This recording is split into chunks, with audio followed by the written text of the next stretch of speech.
ফিলিস্তিনিদের অধিকার এবং মর্যাদার জন্য আরব দেশগুলোকে সাথে নিয়ে কাজ করবে বেইজিং, এমন প্রত্যয় জানিয়েছেন চীনের প্রেসিডেন্ট শি জিনপিং।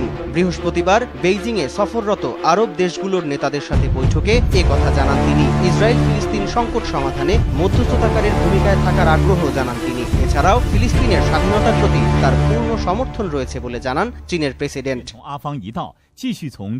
জাতিসংঘের পূর্ণ সদস্যপদ পেতেও ফিলিস্তিনকে সমর্থন যোগাচ্ছে চীন, এমনটি জানিয়েছেন প্রেসিডেন্ট শি জিনপিং। পাশাপাশি আরব লীগের সদস্য রাষ্ট্রগুলোর সাথে কূটনৈতিক সম্পর্ক আরও শক্তিশালী করার উপর জোর দেন তিনি। ফিলিস্তিনিদের জন্য আরও প্রায় $69 মিলিয়ন সহায়তা পাঠানোর কথা জানান চীনের প্রেসিডেন্ট।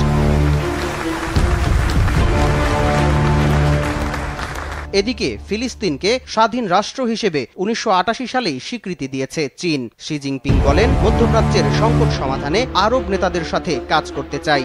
বিশ্ব শান্তি ও স্থিতিশীলতা রক্ষায় মডেল হতে পারে চীন আরব সম্পর্ক।